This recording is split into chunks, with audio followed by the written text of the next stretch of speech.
নমস্কার বন্ধুরা, এই মুহূর্তে আপনারা দেখছেন ASM Bangla online YouTube channel. ইতিমধ্যে রাজ্যের লোকসভা নির্বাচন শেষে ফলাফল প্রকাশ হয়ে গিয়েছে।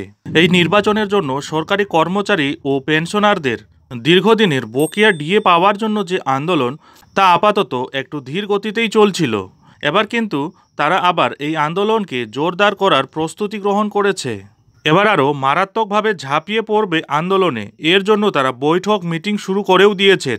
তবে মাঝে কিছুদিন এই আন্দোলনের কনভেনর ভাস্কর ঘোষ গা ঢাকা দিয়েছিলেন, কারণ পাণ্ডবেশ্বরে আন্দোলন করতে গিয়ে একটা মিথ্যা মামলায় ফাঁসানো হয়েছিল ভাস্কর ঘোষকে।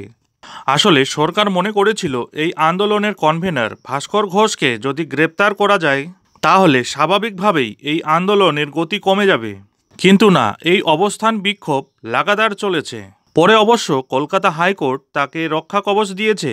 ফলে 20 দিন পর এসে তিনি শহীদ মিনারের পাদদেশে সংগ্রামী যৌথ মঞ্চে বাকি সদস্যদের সঙ্গে বৈঠক শুরু করে দেন এবং এই আন্দোলনকে আরও ঝাঁঝালো করার প্রস্তুতির কথা বলেন।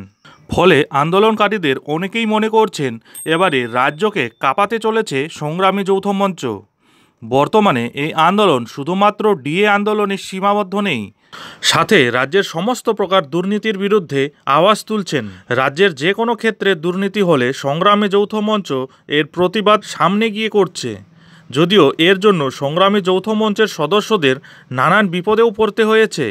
আসলে বর্তমান সরকার এই আন্দোলনকে দমিয়ে রাখার জন্য এই সব কার্যকলাপ করছে। এমনকি বেশ কয়েকটি মামলাও করা হয়েছে সংগ্রামী যৌথ মঞ্চের নামে। এমনকি মিথ্যা মামলা সাজিয়ে যৌথ মঞ্চের কনভেনর ভাস্কর ঘোষ সহ আরও কয়েকজনকে গ্রেপ্তার অবধি করা হয়েছিল। তবে এত কিছুর পরেও সংগ্রামী যৌথ মঞ্চের সদস্যরা থেমে নেই। তাদের মতে সরকারের এই ধরনের বঞ্চনা, অন্যায়, দুর্নীতি যতদিন থাকবে ততদিন এই আন্দোলন চলবে। মোট কথা, এই আন্দোলন যে আরও তীব্র ও ঝাঁঝালো হতে চলেছে তা কিন্তু বলাই বাহুল্য। সংগ্রামী যৌথ মঞ্চের এই ধরনের কার্যকলাপে আপনাদের মতামত অবশ্যই কমেন্ট বক্সে কমেন্ট করে জানাতে ভুলবেন না। যাই হোক বন্ধুরা, এখন এ পর্যন্তই। সংগ্রামী যৌথ মঞ্চের ছোট বড় সব আপডেট প্রতিনিয়ত পেতে অবশ্যই চ্যানেলে চোখ রাখুন।